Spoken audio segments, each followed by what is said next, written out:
오늘 우리에게 주신 하나님 말씀은 신명기 5장 1절에서 6절까지 말씀입니다. 제가 봉독하겠습니다. 모세가 온 이스라엘을 불러 모으고 그들에게 말하였다.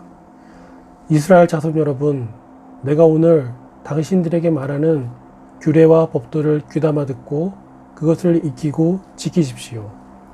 주 우리의 하나님은 호렙산에서 우리와 언약을 세우셨습니다. 주님께서 이 언약을 우리 조상과 세우신 것이 아니라 오늘 여기 살아있는 우리 모두와 세우신 것입니다. 주님께서 그 산 불 가운데서 당신들과 함께 서로 얼굴을 마주보고 말씀하셨습니다. 그때에 당신들이 그 불을 무서워하여 산에 올라가지 못하였으므로 내가 주님과 당신들의 사이에 서서 주님의 말씀을 당신들에게 전하여 주었습니다. 주님께서 말씀하셨습니다. 나는 너희를 이집트 땅 종살이 하던 집에서 이끌어낸 주 너희의 하나님이다. 아멘. 오늘 말씀은 모세가 이 신명기를 선포하기 전에 이스라엘 백성들에게 하나님의 말씀을 잘 순종할 것을 당부하는 내용을 담고 있습니다. 이 신명기에 나오는 십계명 말씀은 새로운 내용은 아닙니다. 출애굽기에도 이 십계명 말씀이 이제 기록되어 있지요. 그러니까 40년 전 이 출애굽 직후 하나님이 이스라엘 백성과 이제 호렙산에서 언약을 맺을 때 이제 선포하셨던 그 십계명 말씀이 바로 이 신명기에 나온 십계명 말씀과 동일한 말씀입니다. 그 말씀이 지금 이 가나안 입성을 앞둔 이 출애굽 2세대들에게도 동일하게 다시 선포되는 것이지요. 그래서 모세가 이 십계명의 말씀, 즉 하나님의 규례와 법도를 백성들이 귀담아 듣고 익히고 지키라고 얘기하고 있습니다. 하나님의 말씀은 40년 전 이 출애굽 1세대나 지금의 출애굽 2세대나 계속해서 동일하게 그 뜻이 유지되고 있으며 모든 세대를 거쳐서 이것을 잘 지켜야 되는 거죠. 하나님의 말씀은 그저 들을 만한, 들어볼 만한, 참고할 만한 수준의 그런 교훈 정도로 우리가 취급할 수가 없습니다. 하나님의 말씀은 본래 순종하고 지키게 하기 위하여 선포되는 것이지요. 출애굽 당시 하나님께서 직접 돌판에 이 십계명을 새겨서 모세를 통하여 이스라엘 백성에게 전달하셨습니다. 그 모습이 너무나 화려한 불처럼 그런 모습이기 때문에 하나님과 이 백성들이 이렇게 만날 수 없어서 모세가 그 중간에서 중재자 역할을 하였지요. 이스라엘 백성은 이렇게 내려온 이 십계명 돌판을 하나님의 성소의 법궤 안에 잘 모셔두고 이제 생활하게 됩니다. 이 십계명은 이스라엘과 함께 하시는 하나님의 임재를 상징한다라고 볼 수 있는 것이죠. 이스라엘 백성들은 십계명이 이 자신들의 공동체의 중심에 있다는 사실을 항상 의식했을 것입니다. 항상 하나님의 임재를 느끼며 하나님의 말씀을 의식하지 않고 살아갈 수 없었을 것입니다.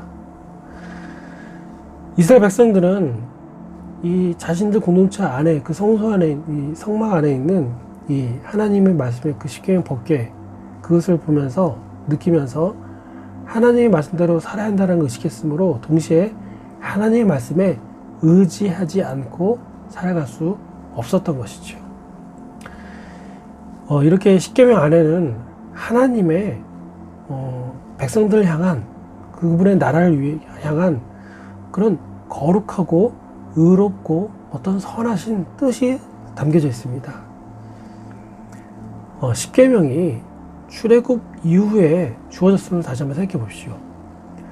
이 사망 권세에서 구원받은 후에 지키도록 주어진 것입니다.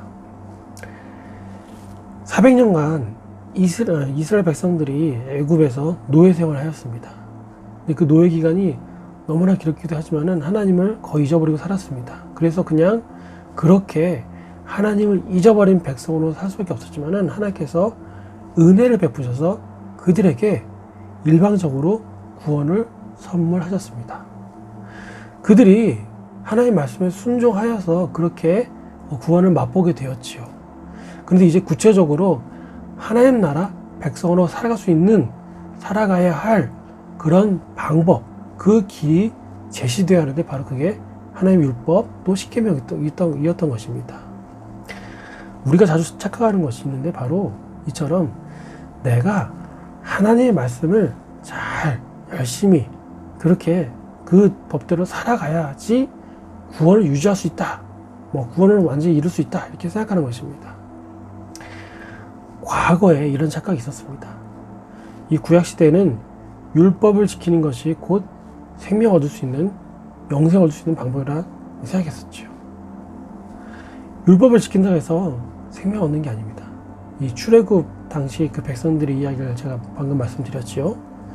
이 십계명도 그렇고 하나님께서 선포하신 율법도 그렇고 그것을 행하기 때문에, 지키기 때문에 하나님 나라의 백성의 정체성을 유지할 수 있는 것이 아니라 반대로 하나님 나라의 백성이 되었기 때문에 하나님 나라의 백성으로, 하나님 나라의 자녀로 들어왔기 때문에 율법을 지키게 된 것입니다.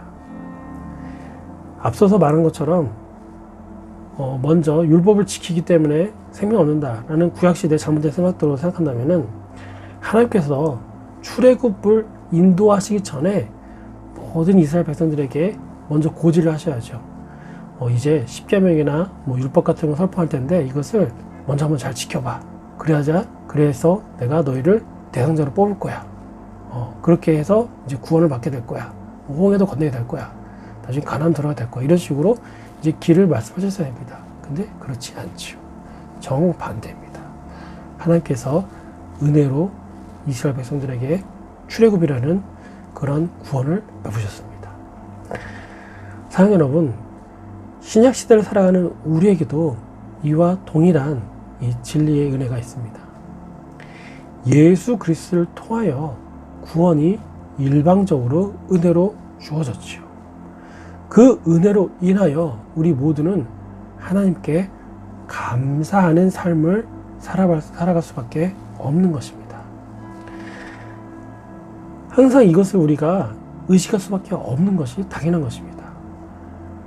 과거 이 십계명 돌판이 이스라엘 회중 그 백성들의 모임, 공동체 안에, 성막 안에, 성소 안에 있었던 것처럼 지금 우리에게는 구원받아서 그것을 통하여서 우리에게 주어지는 하나님의 말씀의 은혜가 우리의 일은 항상 의식될 수밖에 없고, 그 의식되는 그 말씀의 은혜에, 그 하나님의 구원의 은혜에 감사하여 더욱더 의지하여 살아갈 수밖에 없는 것입니다.